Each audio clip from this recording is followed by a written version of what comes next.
कई बार love marriage शादी में भी लोग परेशान रहते हैं और डिवोर्स हो जाती हैं। ऐसे ही एक किस्सा मेरी सहेली के साथ हुआ था। शादी के 2 साल तो उन लोगों ने बहुत अच्छा बिताया और उन्हें 2 सालों में उनके 2 बच्चे भी हो गए। उसके बाद उनकी ज़िंदगी में फैमिली को लेकर झगड़ा होने लगे। वह अपनी ससुराल वाली फैमिली को एडजस्ट नहीं कर पा रही थी। उसका पति चाहता था कि वह मेरी फैमिली के साथ चले, लेकिन रहे ना तो दूर की बात, वह उन्हें देख भी नहीं सकती थी। उन लोगों से नफरत करती थी। कुछ दिन तो मेरी सहेली के हस्बैंड ने यूं ही बिता लिया। उसके बाद समझौते की नौबत आ गई। उसने कहा कि अगर तुम मेरी फैमिली के साथ रहोगी तो ही मेरे साथ रह सकती हो, वरना डिवोर्स लेकर अपने घर रहो। उसने भी उसकी फैमिली के साथ नहीं रहना था। उसने डिवोर्स ले लिया और दोनों बच्चों को लेकर अपने मायके पड़ी हुई थी।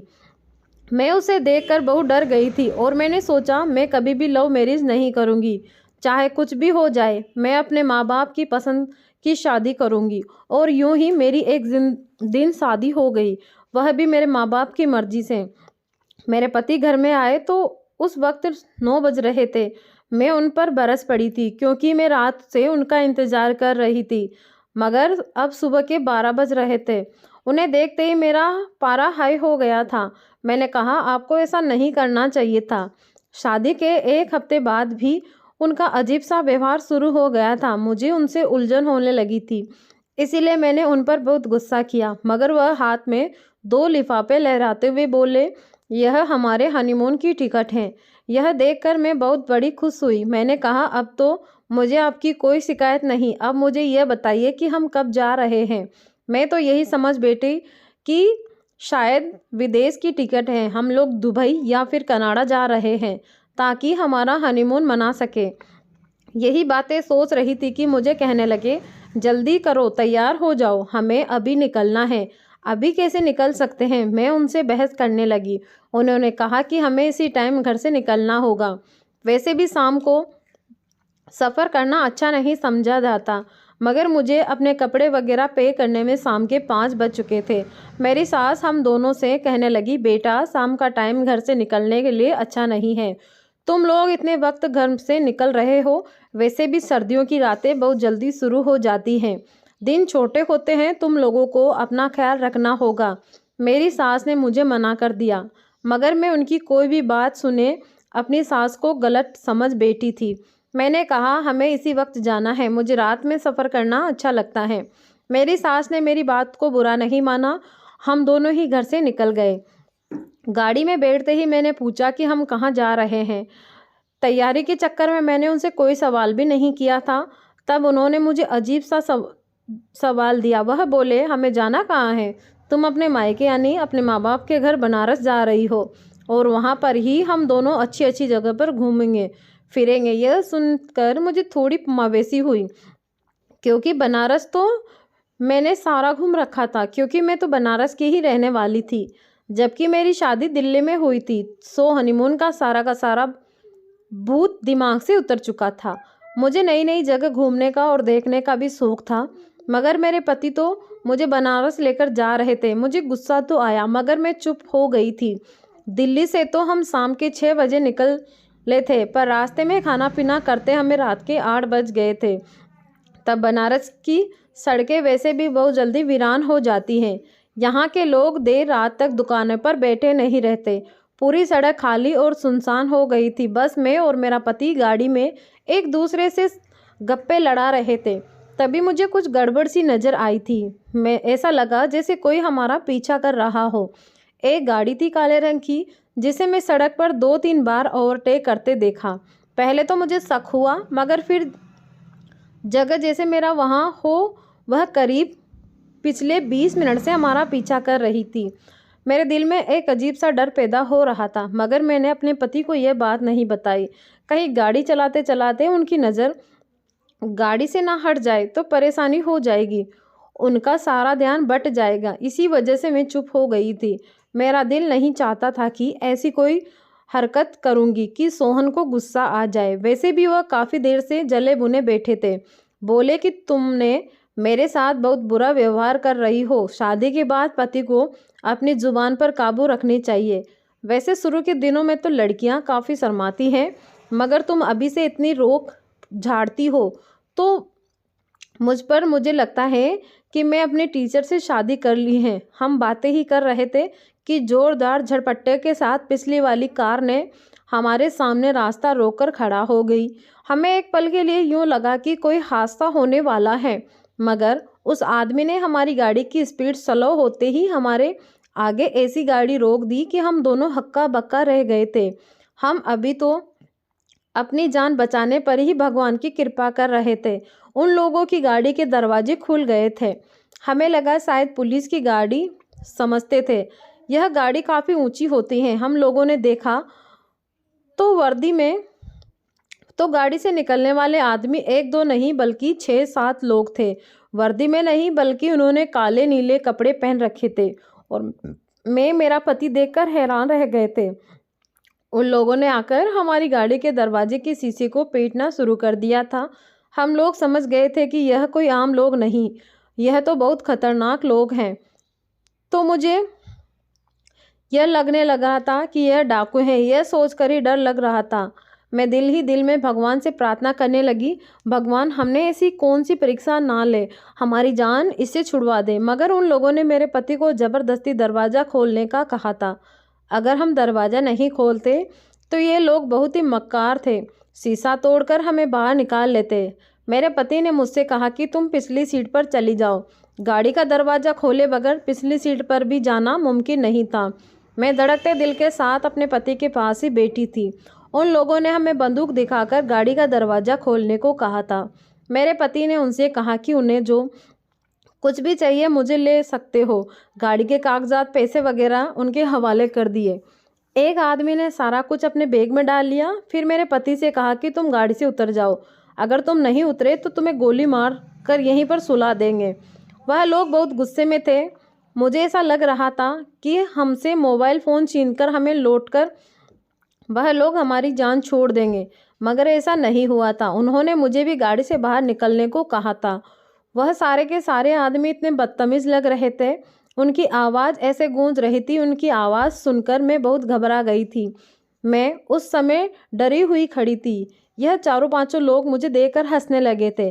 देखो ऐसी होती है शरीफ और मासूम लड़कियां। तुम्हारी पत्नी तो बहुत बड़ी खानदानी लगती है। भाई आदमी हंसते हुए यह बात करते हुए मेरे पति से कहा। मेरे पति ने उन लोगों के आगे हाथ जोड़ दिए। देखो तुम लोग लुटेरे हो, मैं जानता हूँ। मेरी पत्नी को कुछ मत कहो। तुम्हें जो कुछ चाहिए मुझसे ले लो। मैं तुम्हारे किसी काम आ सकता हूँ तो वह सब दे सकता हूँ। तो मेरी गाड़ी भी ले जाओ, हम दोनों को छोड़ दो। यह सुना था वह पांचों आदमी हंसने लगे। एक ने अपनी गाड़ी की तरफ इशारा किया और बोला, हमारे पास उससे भी ज़बरदस्त गाड़ी है जाने मन। तुम्हें तुम्हारी गाड़ी से नहीं तुम्हारे माल से मतलब है, और माल में सबसे अच्छा माल तो तुम्हारी पत्नी है। आदमी यह कहकर मेरी तरफ बढ़ा। मेरे दिल में बहुत दर्द पैदा हो गया। मुझे तो आज तक किसी ने इस तरह की बात नहीं की थी। यह आदमी इतनी भयानक बातें कर रहा था। मेरा दिल चाहा कि मैं यहाँ से भाग जाऊँ, मगर मैं वहीं खड़ी रही। मुझे बस अपने पति का इंतजार था। उन लोगों को रोकता कौन? मेरे पति उन लोगों को मेरे पास हरगिज़ नहीं आने देगा। मगर उन लोगों ने इससे पहले ही मेरे पति को मारना पीटना शुरू कर दिया। एक आदमी मेरी तरफ बढ़ा था। मैंने सोचा कि मैं यहाँ से भाग जाऊँ दौड़ लगाकर, पर मेरे तो इतनी ऊंची जूती पहनी थी कि जिसे पहनकर भागना भी मुमकिन नहीं था। उस वक्त डर के मारे सारा बदन कांप रहा था। मेरे पति को पकड़कर ये लोग एक दूसरी तरफ ले जाने लगे। मेरा पति चीखने लगा, भगवान के लिए मेरी पत्नी को छोड़ दो, मेरी इज्जत है, तुम लोग भी माँ बहनों वाले होंगे, ऐसा मत करो। मैंने अभी नई शादी हुई है। मैं अपने पति को लेकर उसके मायके जा रहा हूँ, ऐसी कोई बात नहीं है। मेरा पति चिल्ला रहा था, मगर वह आदमी बराबर हंस रहे थे। मुझे तो अपने आप पर किसी गहरी खाई में डूबता हुआ नजर आ रहा था। चलो इस औरत से अब हम सब मिलकर एंजॉय करते हैं। वह सारे आदमी मिलकर मेरे पति को उठाकर उनकी गाड़ी की तरफ बढ़ रहे थे। मेरे पति को एक गाड़ी में डाल दिया गया। मैं भी उस गाड़ी की तरफ जाने लगी तो उस आदमी ने मेरा हाथ खींच लिया, मुझे पीछे कर दिया। एक आदमी ड्राइविंग सीट पर बैठ गया। मेरे पति को दोनों पांव हाथ से बांधकर पीछे वाली सीट पर बिठा दिया गया। उन लोगों ने बंदूक की नोक पर मेरे पति को अगवा कर लिया था। मेरे पति बार बार मुझसे कह रहे थे कि तुम यहाँ से भाग जाओ। मैं भागने की कोशिश की, मगर उस आदमी के साथ हाथ आ गई। वह बहुत खतरनाक था। उस आदमी से अपने आप को छुड़ाकर भागना संभव नहीं। मेरे साथ जो आदमी खड़ा था उसने एक बैग में हमारी सारी चीज़ें समेट ली थी। रुपए पैसे, मेरा जेवर, यहाँ तक कि हमारे छोटे मोटे कपड़े वाले बैग उन लोगों ने हमसे छीन लिए थे। मगर उसके बावजूद भी उन लोगों ने हमारी जान नहीं छोड़ी थी। मेरे पति ने गाड़ी की चाबियां ले ली। मेरे पति को गाड़ी में पिछली सीट पर बांध दिया। तभी उस आदमी ने गाड़ी चला दी और जिन आदमियों ने मुझे पकड़ रखा था वह दोनों ही बड़े खतरनाक थे और उनका कद कट्टी भी बहुत ज़्यादा बड़ा था, जबकि सबके चेहरे पर दाढ़ी सजा रखी थी। मुझे यहाँ से भागने की कोई सूरत नज़र नहीं आ रही थी। दोनों मुझे गाड़ी की तरफ ले जाने लगे। मैं शोर मचाना शुरू कर दिया। मैंने ऊंची आवाज़ में चिल्लाना शुरू कर दिया क्योंकि मेरे पास इसके अलावा कोई चारा नहीं था। मैंने यही सुना था कि मुश्किल टाइम में अपने भगवान को याद करो तो वह अपनी शक्तियों से हमें बचा लेते हैं। लोग मेरा मजाक उड़ाने लगे थे। वाकई तुम्हारी पत्नी ने तुम्हें देखकर ही चुना है, तुम तो पढ़ी लिखी भी हो। वह आदमी मजाक उड़ा रहा था। दूसरे ने गुस्से में चुप करवाने की कोशिश की। मेरे सामने यह सब कुछ करके मेरा दिमाग खराब ना करो। जो करना है वही करेंगे। तुम जैसी औरतें किसी और को बार बार नहीं मिलती। इतनी व्यवसायिक बातें सुनकर मुझे उन लोगों पर बहुत ही गुस्सा आ रहा था। मेरे पापा होते तो न जाने क्यों उन्हें क्या कर रख देते, मगर उस टाइम उस वीरान जंगल में मेरे साथ सिवाय भगवान के और कोई नहीं था। मुझे अपनी लड़ाई खुद ही लड़नी थी। मगर जैसे ही मेरी उस आदमी पर नज़र पड़ी जो कि साथ वाली सीट पर बैठा था, वो मेरे होश उड़ गए थे। मुझे उस टाइम उसकी वजह कोई कुत्ता नज़र आ रहा था। भयानक सूरत वाला आदमी मेरे करीब आ रहा था कि वह मुझे बर्बाद करता। दूसरे ने उसे आवाज़ दी और कहा कि देखो मेरे बैग में। उस आदमी ने जो कागज़ निकाले उसमें खौफनाक शक्ल वाले दूसरे आदमी को दिखाए तो वो पढ़कर यूं चुप हो गया जैसे उन दोनों को सांप सूंघ गया हो। वह कागज़ देखते ही दोनों का व्यवहार मेरे साथ नरम पड़ गया था। दूसरा आदमी जो मेरी तरफ बढ़ रहा था वह भी आदमी अच्छा बनकर बैठ गया, जैसे उसने मुझे अगवा ही नहीं किया बल्कि चुप हो गया था। ऐसे लगता था जैसे उसका दिल बदल गया हो। तुम लोग एकदम रुक कैसे गए, मैंने दिल में सोचा। मैंने अपने दिल में भगवान की जाप करने लगी और हनुमान चालीसा पढ़ने लगी। दिल में सोचने लगी, लेकिन ऐसा क्या था उस कागज़ में जिसे देखकर ही वह लोग क्यों चुप हो गए। यह बात मैं अपने दिल में सोच रही थी कि गाड़ी ने एक झटका दिया। उसके बाद मुझे होश नहीं रहा कि क्या हुआ। जब मेरी आंख खुली तो मैं बिस्तर पर लेटी हुई थी। यह किसी का घर लग रहा था। पहले तो मुझे लगा कि यह अस्पताल होगा, मगर किसी का घर था। मेरी आंख खुली तो मुझे पिछली रात का सारा किस्सा याद आने लगा था और मैं तो यह सोच भी नहीं सकती थी कि उन लोगों ने मेरी जान कैसे छोड़ दी।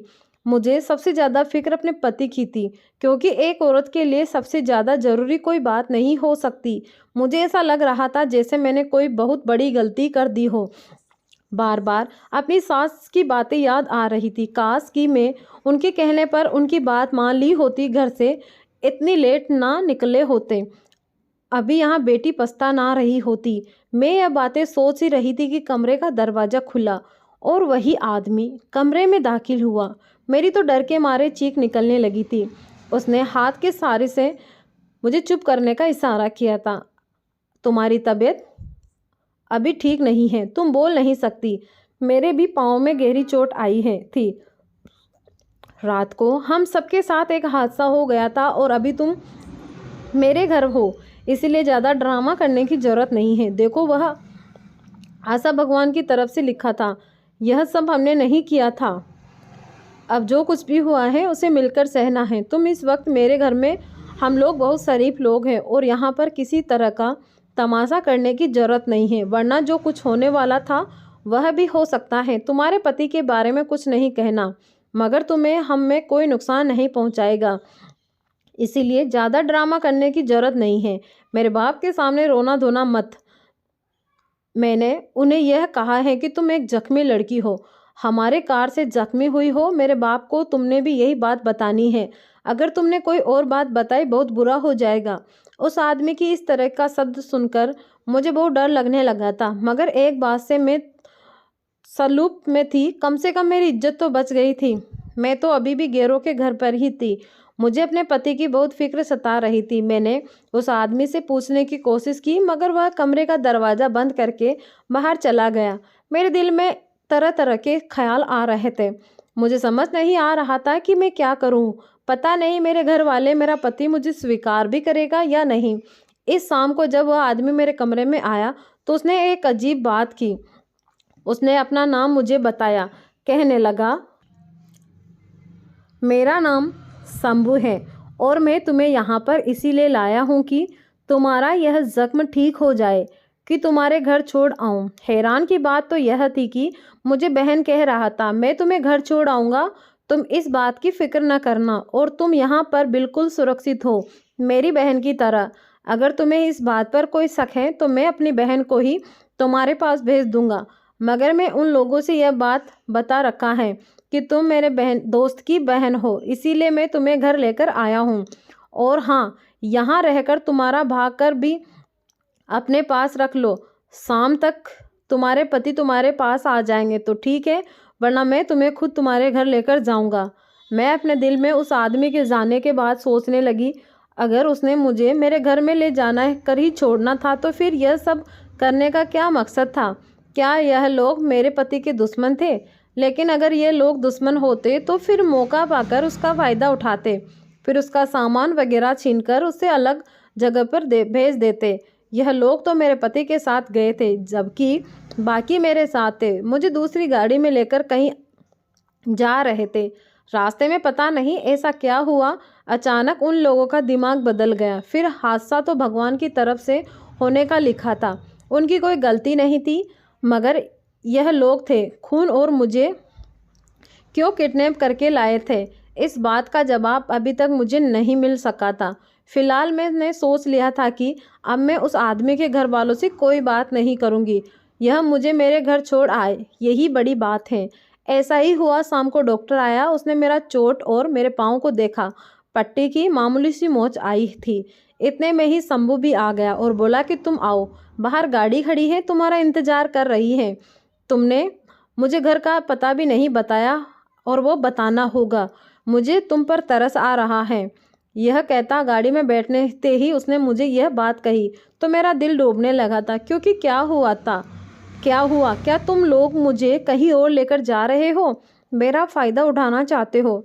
ऐसी बात नहीं है मेरी बहन। अगर ऐसा होता तो हम लोग तुम्हें गाड़ी में डालकर घर लेकर ना आते। तुम्हारे पति के सामने तुम पर इतना जुल्म किया था, शायद हम ऐसा कभी ना करते। फिलहाल मैं उसे पर बहुत गुस्सा किया था। शंभू बता रहा था, बस तुम्हारे बैग में एक ऐसी चीज़ निकली, उसे देखते ही हमने तुम्हें छोड़ दिया। यह कहकर मेरे भी कान खड़े हो गए। मैं भी दिलचस्पी से उसकी बातें सुनने लगी। ऐसे क्या चीज़ थी मेरे बैग में जो तुम लोगों ने देखते ही मुझे छोड़ दिया? मुझे भी तो दिखाओ। अगर तुम लोगों ने देख ली है तो अगर तुमने देख लिया हो तो यही बहुत हो जाएगी और तुम यहीं पर बेहोश हो जाएगी। मैं पहले तुम्हें तुम्हारे घर पहुंचाऊं और तुम घर जाकर खोलकर देख लेना। मैं नहीं चाहता कि यह यहाँ पर तुम्हारी तबीयत खराब हो जाए। उस आदमी की बातें सुनकर मुझे बहुत गुस्सा आ रहा था। तुम हो कौन? मुझे और मेरे पति को तुम दोनों ने क्यों किडनैप किया? क्या तुम इस बात का जवाब देना पसंद करोगे? लेकिन अब यह सब कुछ जाने का फ़ायदा नहीं है।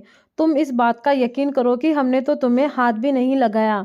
रात को एक हादसा हो गया था तुम्हारे सामने ही, हम लोगों भी जख्मी हैं।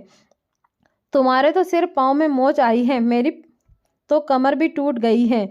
अब मैं घर जाऊंगा तो उसे कुछ अपने मरहम पट्टी करवाऊंगा, डॉक्टर के पास जाऊंगा, अपना एक्सरे वगैरह भी करवाऊंगा, कहीं कोई हड्डी ना टूट गई हो। आदमी चिड़चिड़ाकर बातें बोल रहा था, मगर मुझे असल बात अभी भी नहीं खबर नहीं थी। मुझे उसकी बातों में कोई सच्चाई भी नज़र नहीं आ रही थी। मैं चुप हो गई थी। सुबह का रास्ता उस आदमी के साथ तय करना था, मेरे लिए बड़ी मुश्किल था। मैंने सोचा कि रास्ते में इसके बारे में ज़्यादा बातें जान लूँ तो ताकि अगर कहीं इसकी नीयत में कोई खोट नज़र आए तो मैं उसके खिलाफ खड़ी हो सकूं, मैं अपना आवाज़ उठा सकूं। कुछ पता है तुम्हें? मेरा नाम शंकर है और मैं तुम्हारे पति को जानता हूँ। यह सुनते ही मेरे कदमों तले से ज़मीन निकल गई। तो मेरे पति को जानते हो? मगर किस तरह? क्या तुम उसके दोस्त हो? तुम लोगों ने मुझे जानबूझकर किडनैप किया, मगर क्यों? मेरी बात सुनकर उसने कहा, यह पूरी कहानी मुझे बताना, लेकिन उसके बाद मुझे वादा करना होगा कि मैं शंकर के घर वालों से इस बारे में कोई बात नहीं करूंगी और ना ही शंकर के साथ घर वालों के बारे में किसी को बताऊंगी। मैं मजबूरन में हाँ भर ली थी। तभी शंकर ने जो बात मुझे बताई उसने तो मेरी जान ही निकाल दी। तुम्हारा पति सोहन मेरा बहुत अच्छा दोस्त था। तुम्हारा पति सोहन मेरे लिए बहुत जिगरी दोस्त मानता था। मेरे सब घर वालों को भी पता था कि सोहन मेरे घर आता है और घर आकर मेरे हर काम को मिलजुल कर करवाता है। मेरी बहन का कोई काम हो या फिर उन्हें स्कूल पहुंचाना हो तो सोहन घर में ही रहता। इतना ही भरोसा करता वह जितना भी कि एक सगे भाई पर भरोसा किया करता है। मैं सोहन को अच्छे तरीके से जानता था, उसके बाप दादा तक को जानता था, इसीलिए मैंने कभी भी सोहन पर कोई शक नहीं किया था। मगर एक दिन मैं अपनी बहन को कुछ समझा रहा था, मगर मुझे यह नहीं पता था कि कब सोहन मेरी बहन के साथ चक्कर चला लिया। अक्सर लेट स्कूल आने जाने लगे थे। सोहन उसे वापस लेकर आता था क्योंकि सोहन का कॉलेज भी हमारे घर के रास्ते में पड़ता था। सोहन वैसे तो अपनी गाड़ी पर जाता था, जिस दिन बाइक पर जाता मैं तो अपनी बहन को मना कर देता कि तुम सोहन के साथ नहीं जाना, मैं तुम्हें खुद लेने आऊँगा। मगर धीरे धीरे सोहन ने भी अपनी गाड़ी का इस्तेमाल बढ़ा दिया और वह मेरी बहन को लेकर जाने लगा। हम बनियों में यह बात बहुत गंदी समझी जाती है कि अगर मैं अपने घर वालों से ये कहता कि मुझे सोहन पर भरोसा है। सोहन ने मेरे भी पापा का भी दिल कुछ इस तरह से जीत लिया था कि मेरे पापा भी कभी गुस्सा नहीं होते थे। मगर फिर हम अपने बहन की शादी की तैयारी करनी शुरू कर दी तो एक अजब तमाशा हुआ। सोहन का मुंह बन गया था, वह मुझे भी बात नहीं करता था। मैं तो जान ही नहीं पाया था कि सोहन दिल ही दिल में मेरी बहन को पसंद करता था। ना ही उसने कभी मुझे यह बात कही थी, मगर मुझे यह बात कर लेता तो शायद यह नौबत नहीं आती थी। नौबत में सोहन ने हम लोगों को लेकर कहाँ आकर खड़ा कर दिया था। मैं अपनी बहन की शादी को लेकर तैयारी में बिजी था। बारात भी हमारे घर आ चुकी थी, तभी दुल्हन गायब हो गई। हम लोग परेशान हो गए, पता नहीं दुल्हन कहाँ गई। मेरी बहन बहुत सारी थी, उसका किसी के साथ कोई चक्कर नहीं था। जब मेरी बहन गायब हुई तो हम लोगों ने उसे ढूंढना शुरू कर दिया था। यह बात बारात वालों को भी पता चल गई। बारात दरवाजे से ही वापस चली गई थी।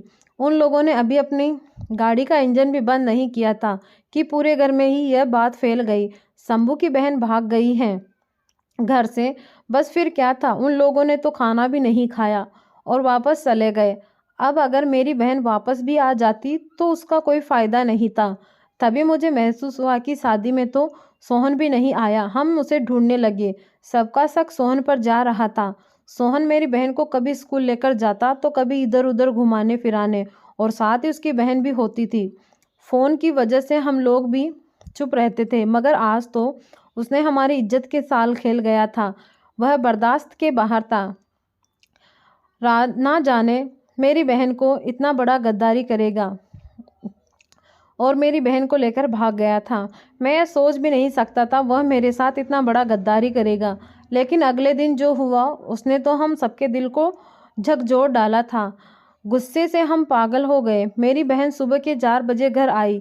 रोती हुई उसका रोना मुझे देखा नहीं जा रहा था। उसने बताया कि सोहन उसे सुनसान लेकर गया था शादी के बहाने, मगर शायद उसने मेरा इस्तेमाल करके मुझे 20 रास्ते पर छोड़ दिया है। मैं तो इस बात को सुनकर ही बौखलाया गया था। ऐसी बात सुनकर हमने अपनी बहन को जिंदा गाड़ देना था, मगर इसकी नौबत ही नहीं आई।